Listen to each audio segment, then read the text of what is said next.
ගල්ගිර කන්ද දුර්ගන් රජුගේ අනුරාධපුර රාජ්‍ය සමයේ ඉඳලම ප්‍රසිද්ධ කන්දක්. මේ කන්දේ දිග පටන් ගන්න තියෙන මේ මහගාලය මෙතන වරන්තයෙන් එතනින් පටන් ගත්තාම එහා කෙරවලේ තියෙන මුජ්ජන්නකම කියන ගමක. ඒ ගමේ තමයි අවසානයේ 7ක්ම 9ක විතර 7ක්ම 9ක විතර තියෙන දිගම කන්දක්. මේක ලංකාවේ ඥාන ප්‍රචාරය වෙන්නේ ප්‍රසිද්ධ වෙලා තියෙන දිගදුරු කන්ද. මේ කන්දට සමහර විට හිතුවක්කාරය කන්ද කියනවා, ආදර කන්ද කියනවා. එතකොට මේ ප්‍රේම කන්ද කියනවා. විවාහාර ජනවාරයේ එදා ඉඳලා පැවැතුනේ ප්‍රසිද්ධ නැති විවාහාර තමයි තියෙන්නේ. පොවා කිව්වත් මේකේ දැනට මූලිකව පවතින්නේ ගල්ගිර කන්ද කියලා සාලි අශෝක මාලා ප්‍රේම උත්තාන්තය තිබු කන්ද. මේ කන්දේ තමයි දුර්ගන් රජුගේ පුතා අනුරාධපුර ඉඳලා යන්කේ යනකොට අශෝක මාලා කියන ඒ අශෝක මාලා බව දන්නේ නැහැ.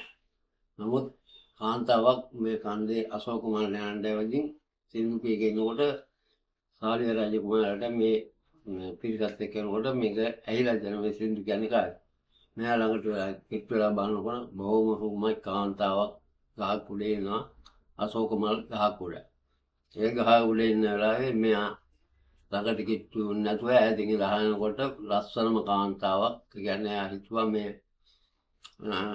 දිව්‍යාංගනාවක් වෙන කියලා මෙයා ටිකක් ඇතිලා බලනකොට නෑ මම මනුස්ස කාන්තාවක් නේද? ළඟට ඒ කතාවට මෙයා විචාර ගහෙන් බෑලා වැඳලා රජ කුමාරයෙක් බඳන්න වැඳලා කතා කරනකොට සාලි කුමාරයා කියනවා ඔබ කවුද කියලා මම මාලා.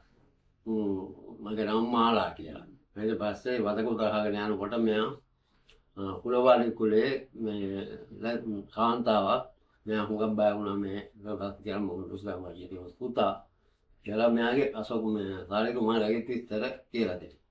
ඊට පස්සේ මෙයා බය වෙලා වංගවල යමු.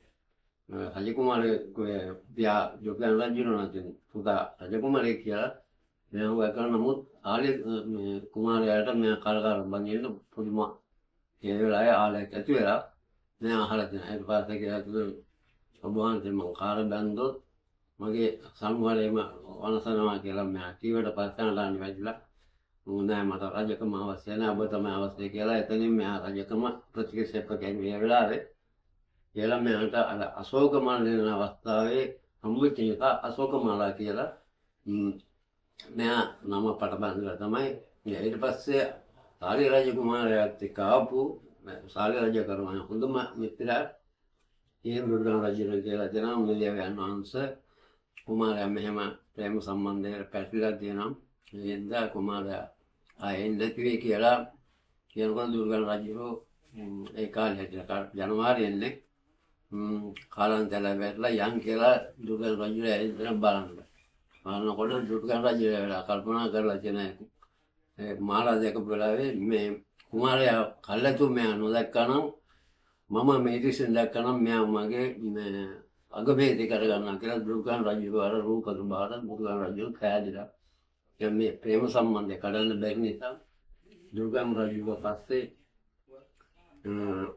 මෙයාට ගැල් 7ක රාන්දිලි මුතුමැණික් පුරවන කන්දට ගිහලා යෝධය දසමහා යෝධය සේරම දීලා මෙයා මේ පදිංචි කරලා තමයි මේ අපේ ගම් ප්‍රදේශයේ මේ වැවුණු සේරම කුමාරයාගේ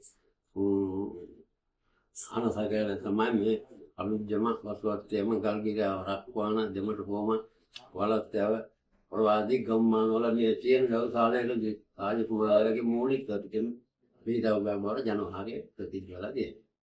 සම්පත් විල බලා සාලිය කුමරුන්ද බැන්දෙත් කාර අශෝක මාලාඋන්ද අංකුස්නේ පුන හතලිසු පයදැන්ද මංගුස් ජය තිලක ගල්ගිරි යාකන්ද ගායනිරියා කන්දට යම් මොර කණ්ඩේ ගායනිරම් දෙක පෙරළුණි බය වෙන්න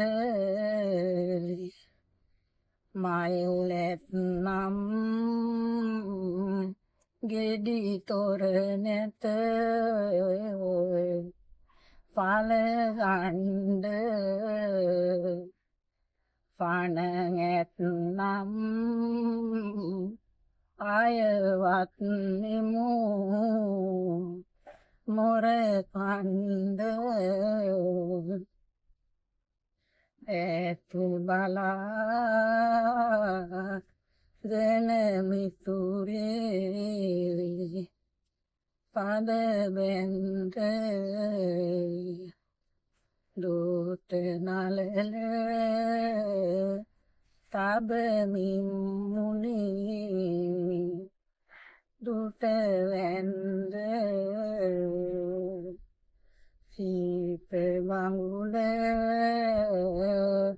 වැනිගල් ගිරි යාකන්ද පලයල්ලා හොඳ හොඳ නිනුයින් බතු සූරා කාපල්ලා අපි වැවි තැන්දෝ තකින් දීපල්ලා අපි වැවි බැම්මට සිං දීපල්ලා. ඒ කියන්නේ මාත්‍සේ මේ තියෙන්නේ මේ වික්ෂුන් වහන්සේලා මේ වැඩ හිටිය කියන මේ අර මුත්‍රාගල් කියලා කියන්නේ. මුත්‍රාගලක් ඒ මුත්‍රාගලක් තමයි මේ තියෙන්නේ. ඔව්. එතකොට අර උඩ කොටස තියෙන අර උඩ ගල් කෑල්ලක් තියෙන්නේ. ඒ චෛත්‍යයක් තිබේ චෛත්‍යයේ යූප ගලක කොටසක් යූප ගල කෑල්ලක් තියෙන්නේ. එතකොට මේ තියෙන්නේ ඒ ගොඩනැගිලි තිබ්බේ පොත් කැරලි අර මැටියෙන් තමයි මේ අර උඩට පොත වගේ හදලා තියෙන මේ මැටියෙන් හදපු පොත් කැරලි කියන්නේ. ඊට පස්සේ මේ චෛත්‍ය වල විහාර වල අර මේ මේකට වටි ලපු ගල් තමයි මේ තියෙන්නේ. මේ බුදු පිළිම වල සිරස් කොටසක්. මේක බුදු පිළිමේ කොටසක් මේ තියෙන්නේ. එතකොට මෙන්න මේක මේ මේකට ගිහම එන්නේ මේකේ මේ ඒකේ තියෙනවා මේ අර ඉසුලියයි මේක නෑ කොරොමද කියලා කියන්නේ මේක හරියට මේ තියෙන්නේ. මේක මේ ඒ වගේ ගොඩක් මේකේ අර මේ ඇත්රූපයක් තියෙනවා මෙතන. මේ තියෙන ඇත්රූපේ හෙට ඇත්රූපයක් තියෙනවා. ඒතර බලන්න මේක ගොඩක් අර මැටි කර්මාන්ත මැටි වලින් වැඩ කරලා තියෙන ගොඩක් මැටි කර්මාන්ත තියෙනවා. මේවා එක වාදවල කෑලි. ඒකට මෙන්න මේ ගලේ තියෙනවා නෙළුම් මලක් කොටලා මේ තියෙන්නේ. මේ තියෙන නෙළුම් මල කොටලා තියෙනවා. ඉතින් මේ අපි මේ ගොඩනැගිලි හදනකොට මේ මතුවෙච්ච දේවල් තමයි මේ කියන්නේ පොළොවට තිබිලා. අර දින යපස්. මේ යපස් මේ තියෙන. යපස් උණු කරපුවම මේ තියෙන. ඒ කියන්නේ යකඩ උණු කරන. දැන් උණු කරපුවා තමයි තියෙන යපස්.